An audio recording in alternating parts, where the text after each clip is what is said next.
Selamat datang kembali di episode final Battle of Moscow, yang mana di episode sebelumnya menceritakan bagaimana Hitler masih belum puas merongrong Uni Soviet. Targetnya cuma satu, yakni menduduki Moskow.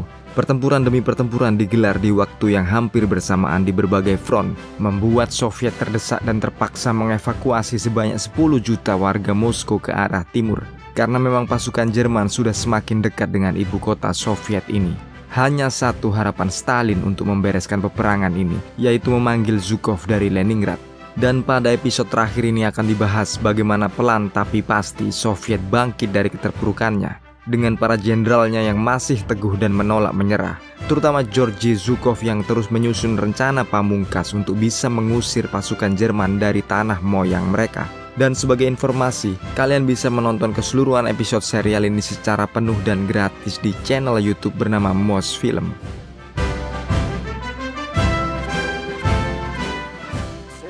Film dibuka pertama kali di Moskow tanggal 19 Oktober 1941. Stalin memerintahkan agar pertahanan di dalam interior kota Moskow diorganisir oleh Letnan Jenderal Artemyev sebagai pemimpin garnisun. Sedangkan ring luar kota Moskow dalam radius 100 km dipimpin sendiri oleh Georgy Zhukov yang saat ini juga menjabat sebagai komandan tinggi di front barat. Dan besok di tanggal 20 Oktober, situasi kota harus terus disiagakan untuk perang.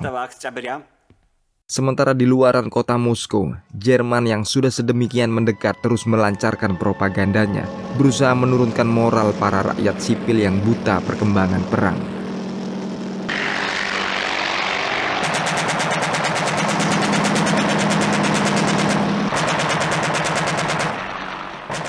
Sedangkan unit-unit Seper atau satuan sabotase terus bekerja memasang bom-bom di setiap infrastruktur kota, berharap jika sampai Jerman berhasil memasuki Moskow, mereka akan hancur bersama kota ini. Semakin ke dalam menuju ke kantor petinggi Partai Komunis yang juga terus mengusahakan agar para anggotanya mampu menjadi tambahan tentara merah. Divisi dan batalion komunis sipil militer sudah dibentuk dan siap dikirim ke barat menghadang Jerman atau ditempatkan di dalam kota Moskow. Letjen Artemyev pun juga menambahkan jika bom dengan berat total 22 ton sudah dipasang pada 12 jembatan yang berada di kota Moskow. Soviet kali ini benar-benar berniat membawa pasukan Jerman hancur bersama mereka. Tapi belum rampung pembicaraan ini, tiba-tiba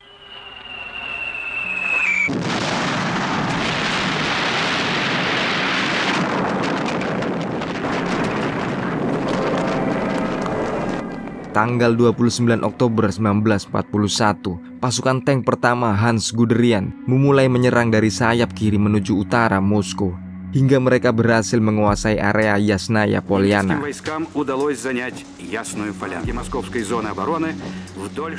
Kita ke Yasnaya Polyana di tanggal yang sama. Tentara Jerman menjadikan rumah Leo Tolstoy, seorang sastrawan besar yang sangat dihormati oleh bangsa Rusia, sebagai markas mereka. Diobrak-abriknya rumah Tolstoy ini merupakan hinaan yang besar bagi bangsa Soviet. Tapi belum sempat menata ulang, telepon masuk dari Fedor von Bock yang memerintahkan agar melakukan serangan sekali lagi ke arah kota Tula. Tapi memang laju blitzkrieg mereka terhambat oleh cuaca dingin Uni Soviet.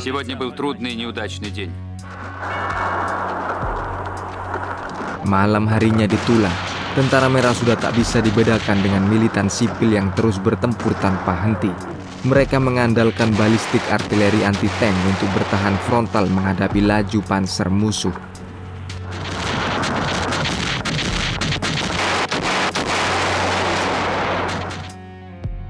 Satu Oktober di kantor Stalin, alih-alih membicarakan strategi perang, Stalin sedang menyiapkan parade militer di Moskow untuk memperingati Hari Revolusi Bolshevik.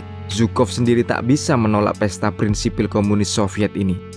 Ia pun hanya bisa menyarankan agar menambah jumlah ketersediaan pesawat tempur untuk berjaga-jaga di langit Moskow. Malam harinya, Luftwaffe menyerang dengan 250 pesawat bomber mereka, berusaha mencapai Moskow dari arah kota Podolsk. Tapi ini masih bisa dihalau oleh pasukan Soviet.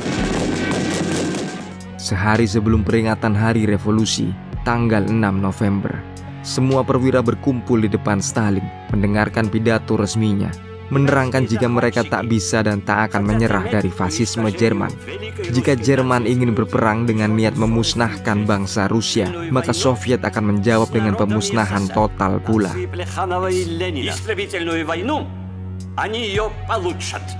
Malam harinya di Divisi Senapan 316, pimpinan Mayor Jenderal Panfilov, diiringi hujan salju yang membekukan tulang ini, para tentara masih terus bertempur tanpa henti. Dalam kesempatan ini Panfilov menyerahkan penghargaan Orde Banner Merah pada komisarnya yang bernama Klotchkov sebagai tanda keberanian dan keteguhan dalam bertempur mempertahankan kota Moskow. Президиум Верховного Совета СССР награждает вас орденом Красного Знамени. Есть. Sementara jauh di luar bunker ini, detasemen pasukan sabotase mulai bergerak, merayap dalam malam dengan suhu yang minus ini. Detasemen yang kebanyakan terdiri dari pemuda-pemudi sipil ini bertugas menanam ranjau darat untuk menghambat penyerbuan tank Jerman. Keesokan harinya, tanggal 7 September, hari yang dinantikan seluruh rakyat Uni Soviet telah tiba, yakni peringatan Hari Revolusi Bolshevik di Lapangan Merah, mengenang bagaimana pendahulu mereka berhasil menggulingkan tahta Tsar Nicholas II, kaisar terakhir Rusia. Lapangan Merah yang kini telah tampak putih karena salju di Kremlin ini sudah penuh dengan tentara merah, tegap dan sigap menunggu pelaksanaan upacara, meski salju turun tanpa mau mandek. Dan di saat yang tepat, Batalion Komisar Klotchkov pun sudah hadir dan menggabungkan diri sewaktu Stalin keluar gedung dan mulai membacakan pidatonya. Dalam kemegahan upacara ini, Stalin ingin memperjelas kepada seluruh dunia jika Soviet belum takluk dan tak akan takluk. Soviet masih punya jutaan tentara untuk balik menggempur Jerman jika saatnya tiba. Dan ia yakin jika negara-negara di barat yang sudah dijajah oleh Nazi jelas melihat Soviet sebagai pembebas mereka, pemerdeka mereka, sebagai pasukan merah yang ditunggu-tunggu dari arah timur. Sebelum mengakhiri upacara dengan parade pasukan dari berbagai angkatan militer Uni Soviet.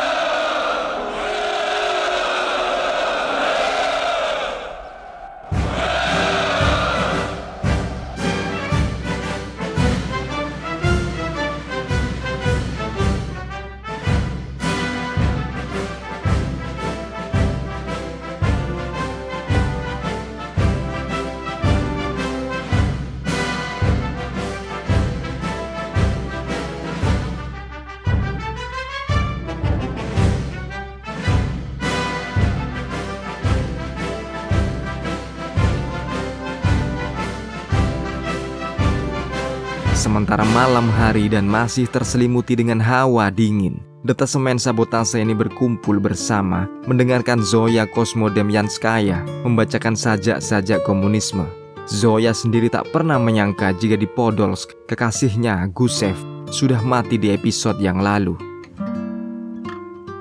Keesokan harinya diceritakan bagaimana Zoya akhirnya tertangkap dalam salah satu misi sabotasenya. Ia diinterogasi oleh Letnan Kolonel Ruderer. Mereka memaksa Zoya agar mengaku lokasi detasemennya, tapi Zoya tetap tak bergeming, meski punggungnya sudah hampir hancur disiksa pasukan Jerman. Bahkan Zoya tetap tabah sampai tiba hukuman terakhirnya. Info matinya Zoya ini terdengar hingga di Kremlin, membuat Stalin marah dan segera memerintahkan untuk menembak mati setiap serdadu dari Resimen Infanteri 332, resimen yang menggantung Zoya.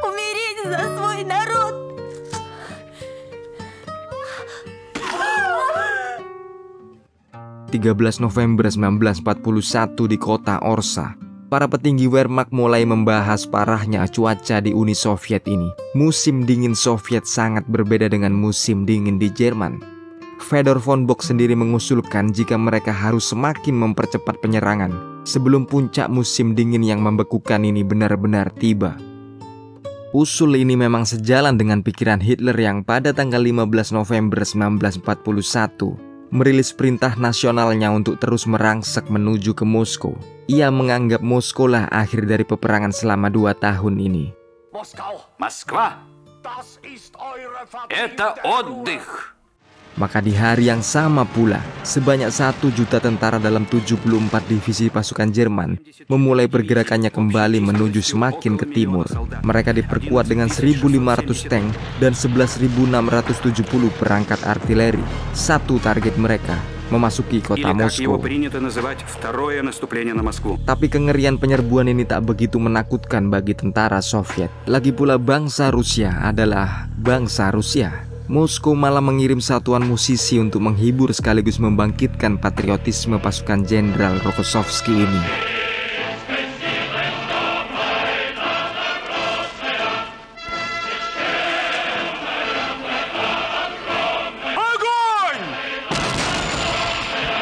Dan diiringi musik secara live, artileri jenis howitzer 152 mm ini terus memberikan salvonya.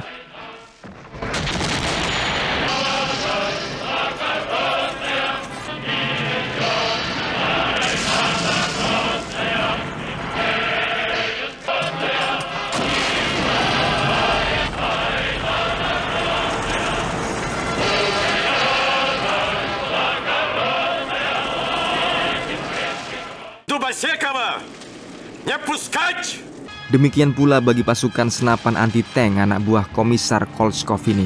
Mereka segera siaga dengan bedil berjenis PTRD-41, berharap bisa menembak lumpuh panser-panser yang kini semakin mendekat.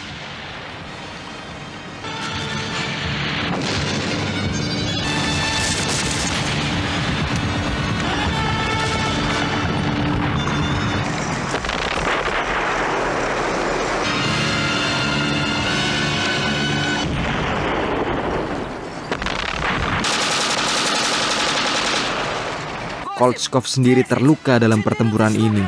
Dan dalam aksi terakhirnya, ia berniat mati dengan membawa serta tank musuh. Велика Россия! Отступать некуда! Позади Москва!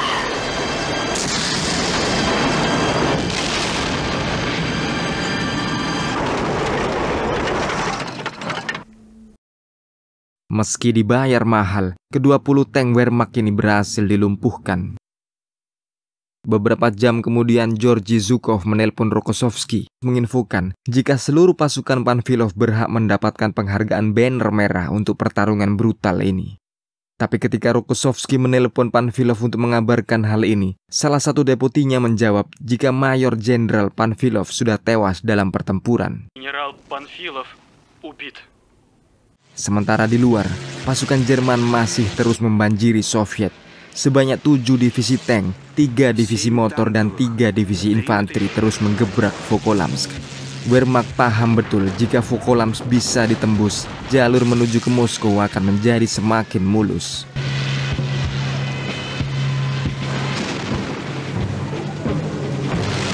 Melihat kehancuran demi kehancuran ini, Rokossovski menjatuhkan harga dirinya dan memohon kepada Zhukov untuk menarik mundur pasukannya sejauh 10 km guna kembali mengatur formasi tempur.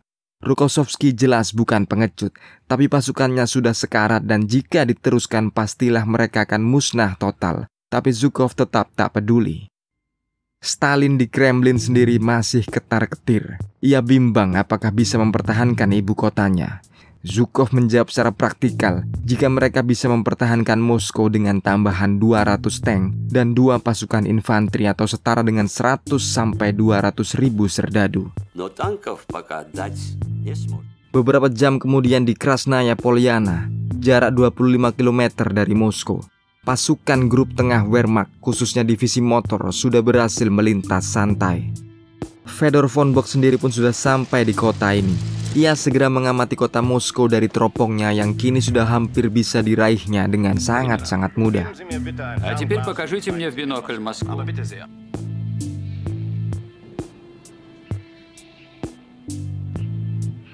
Di tempat lain dan tak banyak cakap, Stalin segera menelpon Rokossovski dan memerintahkan jika esok hari Krasnaya Polyana harus bisa direbut kembali. Tanggal 25 November 1941, serangan balik secara membabi buta dirilis oleh Rokossovski. Infanterinya membanjiri setiap sudut kota, tak peduli bahwa persenjataan Jerman lebih canggih dan kuat daripada mereka.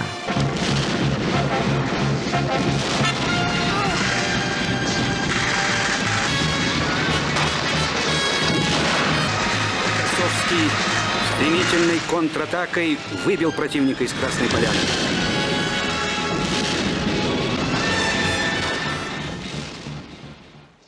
...29 November di markas grup tengah Jerman, Fedor von Bock berniat menyerang kembali Krasnaya Polyana karena merasa kota ini ialah titik paling dekat untuk menembus Moskow.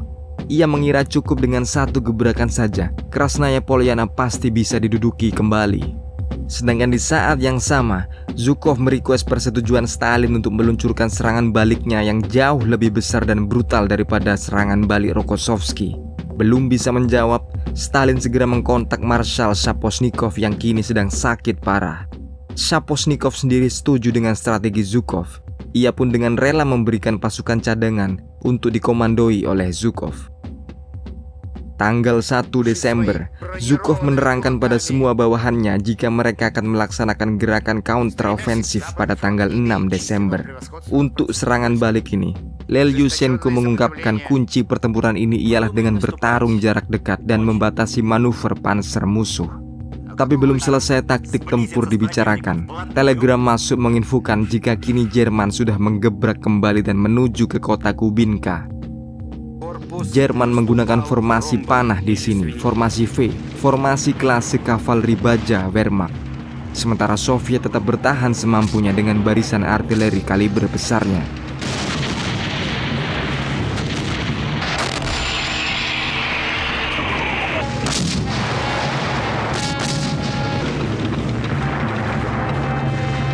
Tak disangka prediksi Fedor von Bock salah kali ini. Gebrakan pansernya berhasil ditahan oleh tentara merah.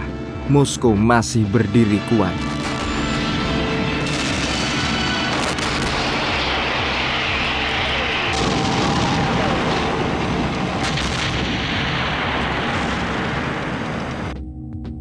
Pada tanggal 6 Desember 1941, rencana Zhukov mulai diinisiasi saat subuh baru terbit. Peperangan sebelum datang matahari dan dalam kebekuan ini langsung digelar di front Kalinin. 3 pasukan infanteri maju bersama.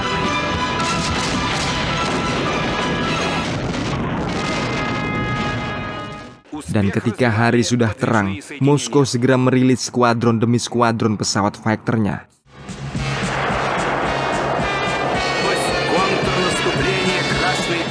Di bawah, tank-tank juga sudah mulai menyerbu. Disusul dengan kavaleri berkuda terus merapatkan formasi mereka.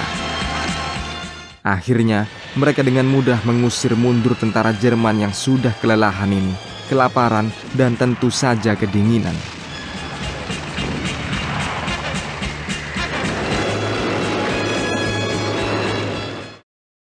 Kita maju di tanggal 8 September 1941. Pasukan Soviet masih terus melakukan gerakan ofensifnya, memukul mundur para penjajah fasis dari bumi pertiwi mereka. Hans Guderian sendiri akhirnya mulai menyadari, meski tampaknya mudah di atas peta, invasi ke Moskow ini sudah gagal total. Diceritakan di akhir film jika inilah kekalahan pertama kali Jerman di Perang Dunia Kedua. Hitler sudah kehilangan lebih dari 500.000 nyawa serdadunya, 1.300 tank, dan 2.500 artileri. Ini sungguh kekalahan yang sama sekali tak disangka. Hitler yang berada di Berlin langsung menghakimi para pejabat militernya. Ia khususnya mengkambing hitamkan Fedor von Bock yang dianggapnya telah melarikan diri setelah sedemikian dekat jaraknya dengan Moskow. Dan tercatat sebanyak 35 perwira tinggi dan jenderal besar dicopot dari jabatannya yang sekarang karena kegagalan Operation Barbarossa ini. Sementara pasukan Soviet sendiri kembali memasuki kota-kota yang berhasil direbut kembali dari Jerman sebagai pahlawan yang dielu-elukan warga sipilnya. Mereka memang berhasil memerdekakan 11.000 kota dan pemukiman. Stalin sendiri pada tanggal 16 mendapat ucapan selamat dari Presiden Amerika F.D. Roosevelt atas keberhasilan Uni Soviet mengusir Jerman dari bumi pertiwi mereka. Dan dengan ini tuntas pula semua episode serial Battle of Moscow. Semoga Ogut masih bisa menemani kalian di rilisan-rilisan berikutnya. Wassalamualaikum, yuk, bye.